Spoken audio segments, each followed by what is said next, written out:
Welcome to the Struggle Bus Family Podcast, where we share real stories from the messy, beautiful, exhausting, and joyful world of caregiving. We're here to build a community that supports, educates, and uplifts caregivers and families of individuals with disabilities and complex needs. Whether you're a parent, sibling, educator, or just someone who loves a caregiver, there's a seat for you on this bus.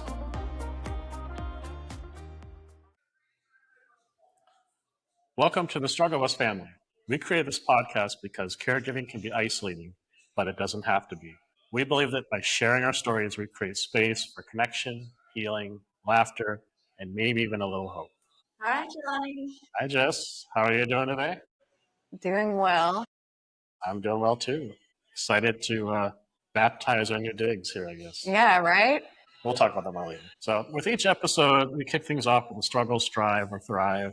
Just basically a quick look at something hard, something we're working on, or something worth celebrating this week. Do you have anything you'd like to share this week?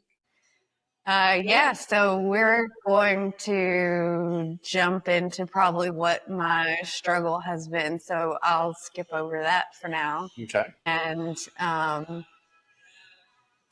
don't even know. I'm not ready for a strive. How about a strive? Go for it. I know that we have been a little less consistent, so we are going to start striving for consistency. Yours truly, your Struggle Bus Family host, and just getting organized and getting consistent. Yes. That's my strive. I think that's a good one. I think we all need some of that, actually, myself included. So, why don't we dive into today's topic then? Today, we'll be talking about life lately and more specifically some updates on Struggle Bus family members. So we're glad you all are joining us for this conversation. And with that, why don't we jump into it? So I think we're going to be talking a little bit about what's been going on with Avery, recent hospitalization, and some other things, perhaps. Yes. So where do we start? Probably the morning of last Thursday, I think. Wednesday. Last Wednesday, Avery was not himself. First thing in the morning, he was really spacey, not really responding to anything or not responding at all. And he was doing this weird thing with his eyes. Like I described them as doll eyes. So he was like flicking them up and down, left and right. And I just couldn't get him to respond. And, I immediately thought, well, he could be having a seizure, but there wasn't anything necessarily that I could do because it was an absent seizure. It was not a grand mal seizure. So, the protocol is a little bit different, but he's also not been diagnosed with epilepsy. At the time, he had not been diagnosed, and I'd had no confirmed seizures, even though he's had EEGs in the past. Right, and I'm going to point out, this is right on the heels of the KRE1 malformation diagnosis, also, right? So. Yes. So fairly complex, trying to figure out if it's a seizure, if it's a Chiari malformation, what is causing symptoms, versus like what's asymptomatic. So he ended up going to the hospital, and we stayed at the hospital for a few days. I'm going to provide another update on some of our moving stuff a little bit later, but I will say that this hospitalization kind of expedited the process of transferring care. So, and I guess that's perhaps a parenting tip is, and not want to be taken lightly, but hey, if you just move a trip to the ER, definitely jumpstarts things. Yeah, yes it does. So I would say that even had Avery not had some of the issues of the scary seizure episode that he had, that was by far one of the most helpful hospitalizations we've had. Great. So we get to the hospital, he's admitted. His labs are kind of wonky, which they usually are. Nothing in particular that I would point out and say, well, this is wildly out of range. They're mostly just a little bit out of range. So most of the time they think that everything is fine. Okay. Um, but, when you have a child that has multiple or is medically complex, has multiple things going on medically, maybe it's hard to it's difficult as a parent to go into the situation and think that you're going to get the answers you need, because the healthcare system is very reactive, and this is very true for this hospitalization. But when you go in, they're focused on stabilizing or fixing whatever's going on right at that The moment. one thing you came in complaining about. Correct. And unfortunately, with a medically complex kiddo, it's not always cut and dry. So I feel like we spend a little bit of extra time in the hospital that maybe we wouldn't if he wasn't so complex. But I'm grateful that they listen and they treat me like an expert on him, because I am the expert on him. But sometimes, you can get some silly looks like, oh my God, I don't see this, or what are you talking about? And it's like, well, you're seeing him for a fraction of the time I see him. And if I'm concerned, then there's reason to be concerned. So would you say there are any particular lessons learned with the whole experience? For this experience, I should say? Go to the ER if you need to transition care. No, I'm kidding. I'm kidding. Yeah, I think probably the number one takeaway from this, and this is true in any situation, not just with our kids, but in general, don't be afraid to advocate for yourself. Advocate if there's a procedure you need. Advocate if there's something related or that you think might be unrelated, but could, could be contributing to whatever's going on. So you're the best person to advocate for you. And if you're a caregiver, you're the best person to advocate for whomever you're taking care of. Yep. And, hospitals and healthcare, they're only going to treat what you bring up. So if you're not voicing concerns and you're not sharing exactly what you have questions about, you won't get answers. Right. Well, and I'll add, being a little familiar with your guys' experience. I mean, there was, I mean, like we just referred to, he had an MRI a month or so ago, right? The QI1 malformation, and I'll say a fairly significant one as well, based on the measurements, right? Correct. And given how he presented Wednesday morning and the concerns you had based on being his expert and knowing what is and isn't baseline for him, there was a lot of back and forth with neurology at the hospital once he was admitted about, well, do we do an MRI or not? And they were kind of, my words, I'll say they were kind of hemming and hawing about it. I kind of felt, but in going through his history and educating them a little bit more and pointing out some of the very specific reasons why, hey, this is probably a good idea to just do. They ultimately, which I think was the best decision, ultimately agreed to do the MRI. Yes. And I don't know if you want to share any of those results, or maybe that's a separate discussion. I think it's for the best. Sure. So I'm happy to share the results. In a nutshell, is they also saw the Chiari malformation, and the size was a little bit different. So when we had the MRI, it's a sedated MRI, which means general anesthesia. It's not ideal to put kids under several times, but it's also not ideal to have to get, new IVs placed. Yeah. So long story short, the latest MRI still showed Chiari malformation, which it should. I mean, the only thing you would see is a difference in the size of it if it was smaller or larger. And I think he was at 11 millimeters with his Vanderbilt MRI, and this one was 6 to 8 millimeters, which For Chiari malformation, that's still considered pretty severe, but they are not treated. So completely opposite from seizures. Seizures, whether or not you see one, if you see some kind of activity on an EEG, you can still get treatment.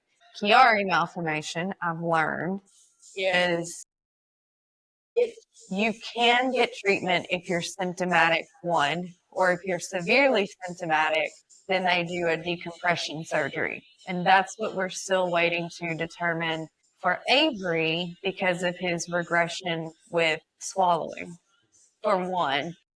Two, he's, like you said a few minutes ago, like understanding his baseline, what has changed from baseline that I've noticed in the last few months. That's where we try to differentiate what could be caused because of a Chiari malformation versus what's caused by KDM5C. Because many of the symptoms and the presentation is similar. Right. They're both neurological. But for Chiari specifically, that's a consult with neurosurgery, not neurology, which is the same But different. but different. So neurology follows him for epilepsy now, and he started Vimpat, low dose that's kicking his butt. And then for the Chiari malformation, we are still going to do a consult with neurosurgery, but I feel much more confident with what we know now and him having had that second MRI because now people where we live Yes. are clued into what's going on. There's not. It's scary to move. It's extremely scary to move and not know what you're going to do with your child who has very serious medical issues come up quickly. So, did I want to go to the hospital? Absolutely not. Did I want to stay inpatient for 3 days? Hell no. No. But we did it, and all of the good things that came out of it, including him starting the seizure medicine, definitely made it as good a visit as it could be. Yeah, I think so too. So I think you kind of went into the next bit a little bit, in terms of starting a new medication. Mhm. I was going to ask about like side effects, how he's adjusting, and how you do monitoring. I mean, you already just mentioned that it's kicking his butt, but can you elaborate on that some? No, it's just kicking his butt. Okay. No, I'm just kidding. He's really sleepy. So he takes it twice a day. It's a low dose. He was showing some, I think they call it ictal, so post-ictal activity on both sides of his brain, which puts him at risk for clonic-tonic seizures. And I think they said it wasn't at the same time. It'd be like one side, then the other. Or... Yeah, so as far as I understand it, like the activity itself can spread across the brain. So it's not localized seizure activity. It's in various places in the brain, which can make it a little more difficult to treat.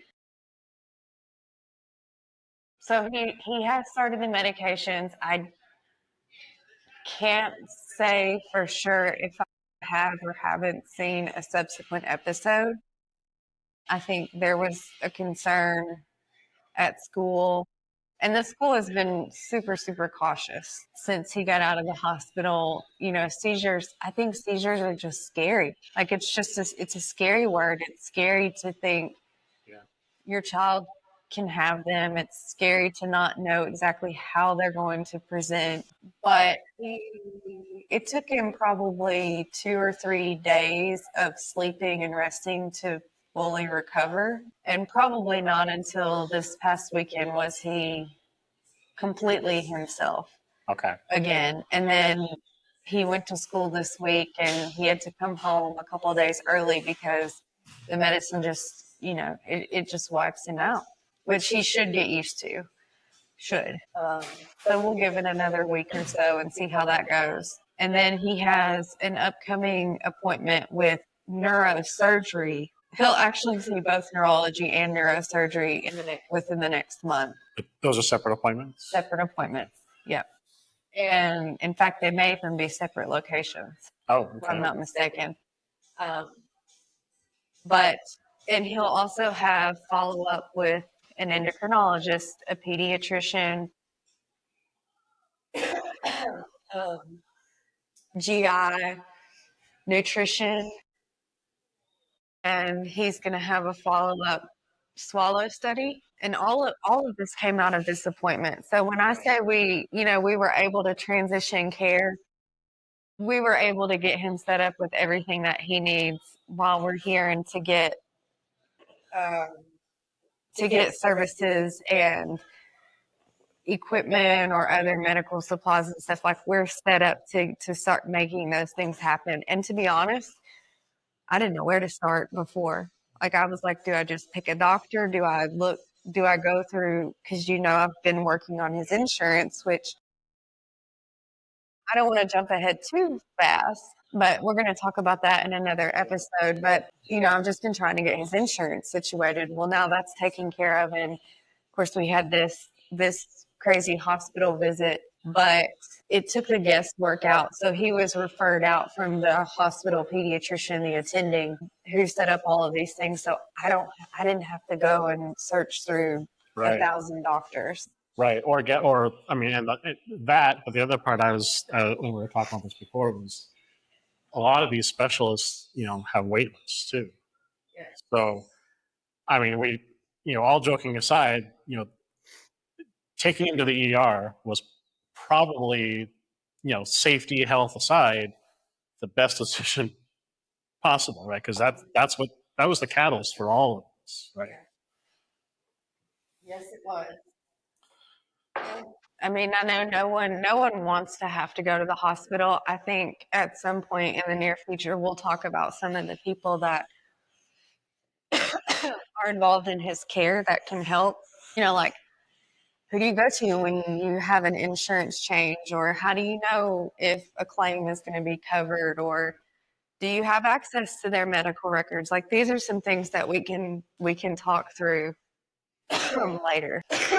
Well, so obviously there's a lot that's been going on in the past week and a half, right? So how are you guys handling it? You and the two boys, and that's a lot of moving pieces and parts and stress. Yeah, so I think for the hospital visits, I kind of kick into full mama mode, and I just handle what needs to be handled. I don't worry about how tired I am, or, not leave the hospital room or whatever. Like, I just do what I have to do.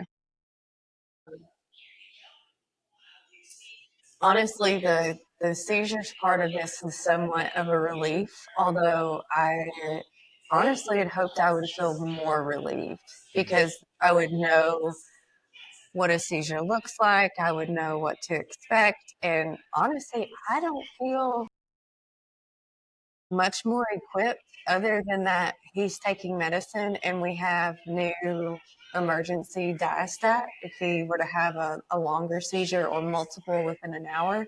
Right. But I'm still, I don't know, seizures are just really scary for me. One thing in medicine that I'm just really nervous for him. And I think that some of that is me, some of it is, well, he could be playing on something, he could be in the bathtub, he could be, just the uncertainty of when these will happen and how the medicine's going to affect him, and if we're actually able to successfully treat what's going on. Like, I think all of those are still legitimate concerns that I have. Yeah, for sure. In terms of the Chiari malformation, I do feel much more confident that we've got a game plan, and I don't feel nervous about meeting with neurosurgery. Great. I think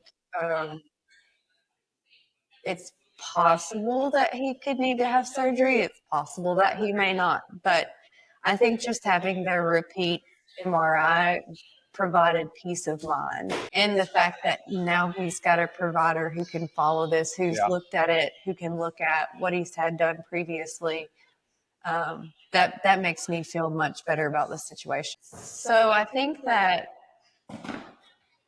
anytime you go to the hospital, that it's exhausting, because you don't sleep well.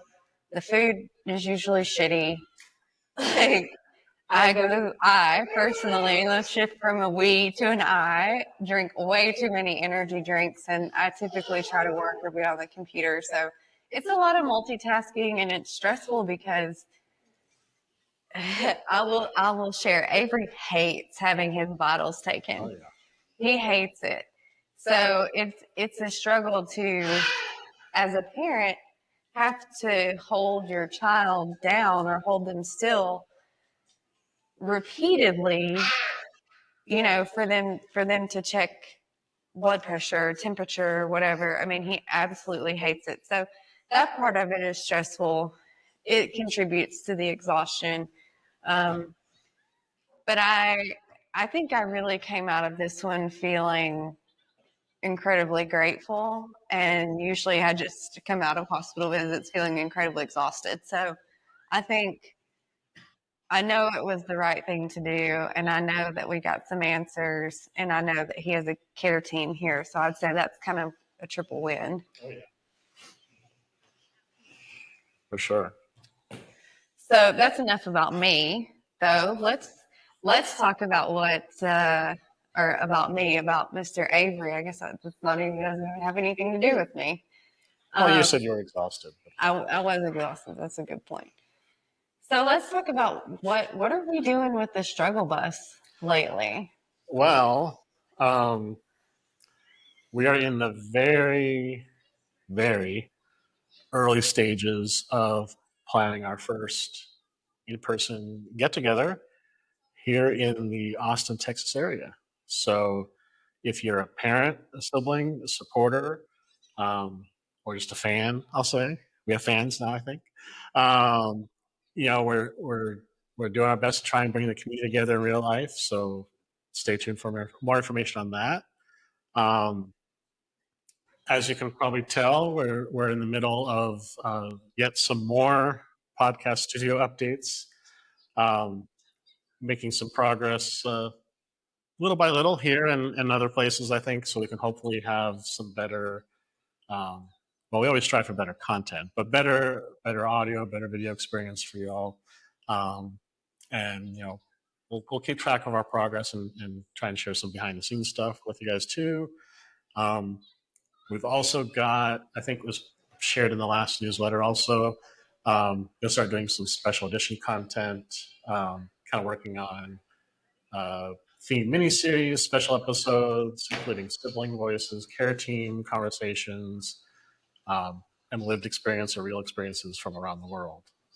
And then last but not least, we are in the middle of, I'll say, middle of transitioning or have transitioned but haven't closed down the Facebook group yet, moving from our Struggle Bus Family Facebook group to a Facebook page, just because it allows all of you and others and us to interact with each other a little more easily than a Facebook group would.